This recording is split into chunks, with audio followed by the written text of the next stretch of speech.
Hello दोस्तों, स्वागत है आपका हमारे YouTube channel success in life पर।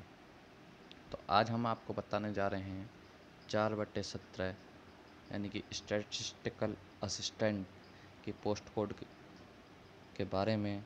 उस पर कितनी कट ऑफ रहेगी, फाइनल कट ऑफ जो रहेगी वह आपकी कितनी रहेगी, लगभग कितने बच्चे किस कैटेगरी में पास हुए हैं, तो उसके बारे में हम आपको बताने जा रहे हैं। फाइनल कट ऑफ कितने बच्चे किस कैटेगरी में पास हुए हैं।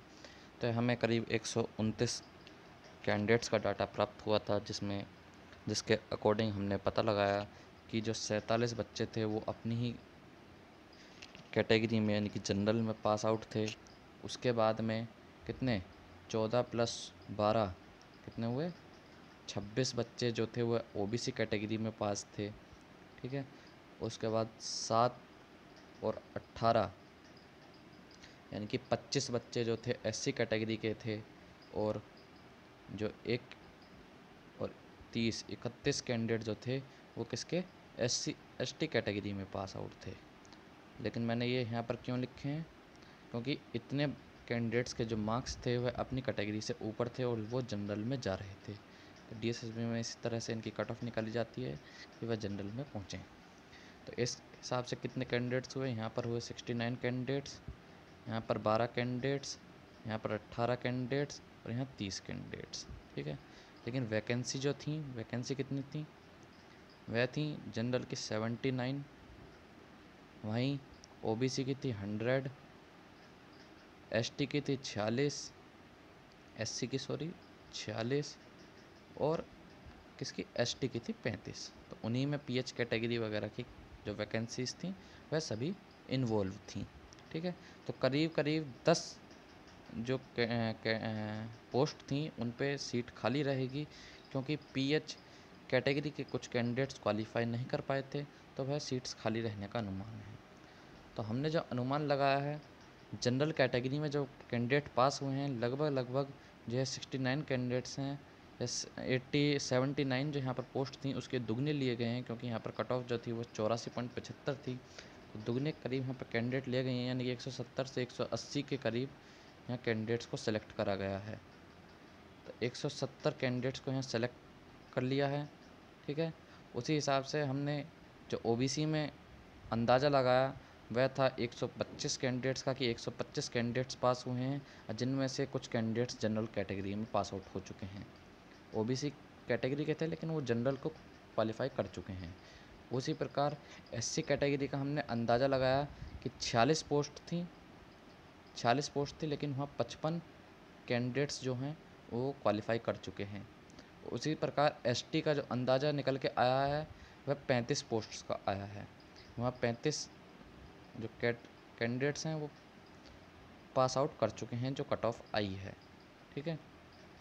तो उसी बेस पे जो हमने इन सभी का अंकों का जोड़ निकाला, 180, 125, 55, 35 का जो जोड़ निकाला वह हमारा 380 आया।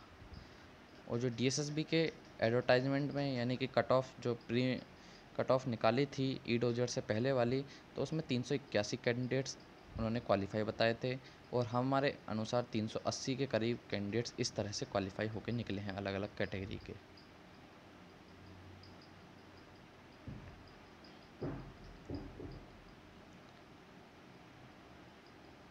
तो अब बात करें यदि किसकी,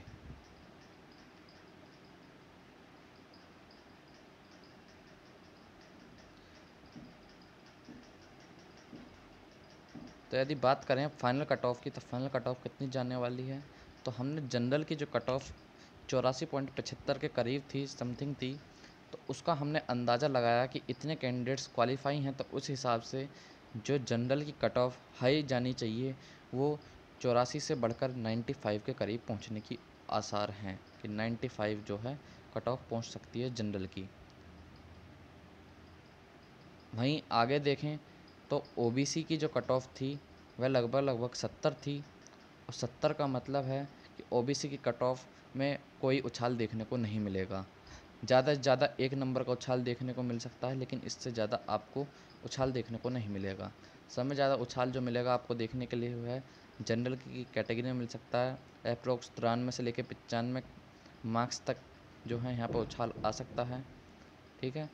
तो 93 से लेकर 95 तक यहाँ कट ऑफ जा सकती है आपकी हाई। एससी कैटेगरी की भी कट ऑफ में ज़्यादा उछाल नहीं है, केवल 1 या 1.5 नंबर का उछाल यहाँ पर अनुमानित किया जा रहा है। और एसटी का भी यही हाल है कि यहाँ पर भी ज़्यादा उछाल नहीं है। एसटी में तो बिल्कुल भी उछाल नहीं देखा जा रहा है कि वहाँ और भी कोई उछाल आएगा। जितनी वहाँ 60 पे कट ऑफ है तो वह 60 पर ही जाएगी। तो हमारे अनुसार जो है कट ऑफ निकल के आई है यही है। तो आगे किसी भी तरह की जानकारी पाने के लिए हमसे जुड़े रहें, सक्सेस इन लाइफ के साथ जुड़े रहें। धन्यवाद।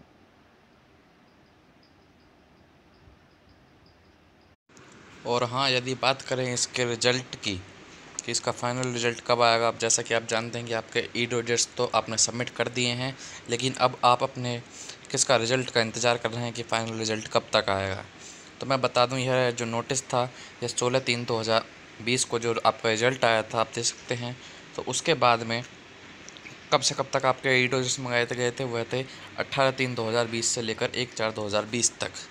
अब चूँकि आपको पता है कि 22 तारीख के बाद से, 22 तारीख को संडे था दिल्ली में, 22 मार्च के बाद से दिल्ली में लॉकडाउन हो चुका था, जिस वजह से दिल्ली के ऑफिस खुलने बंद हो गए थे और बीच में अब 2 महीने तक कार्य ठप रहा था दिल्ली के अंदर।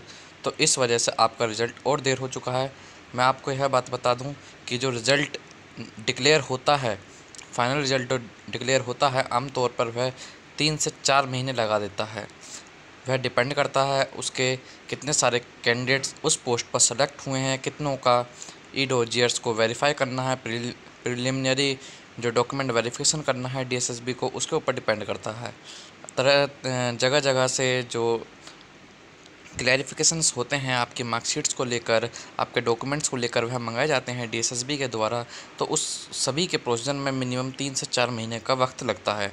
3 से 4 महीने के वक्त के साथ साथ आपका अब जो है 2 महीने का वक्त ख़राब हुआ है, यह भी अब और जुड़ जाएगा। ठीक है, तो अप्रैल के बाद से आप 3, 4, 4, 2, 6 महीने और लगा लीजिए, यानी कि सितंबर अक्टूबर में आपका इसका रिज़ल्ट आएगा स्टैटिस्टिकल असिस्टेंट का। तो आप आराम से बेफिक्र होकर चिंतित रहें, निश्चिंत रहें कि आपका रिज़ल्ट अब सितंबर अक्टूबर में ही आने की उम्मीद की जा सकती है। उससे पहले तो आपकी रिज़ल्ट की उम्मीद बिल्कुल भी नहीं है आने की। बाकी सभी पोस्ट पर आने की उम्मीद करी जा सकती है जो आपसे पहले हुए थे, लेकिन आपके इस रिज़ल्ट की उम्मीद उससे पहले नहीं की जा सकती है। तो जुड़े रहें हमारे साथ। धन्यवाद।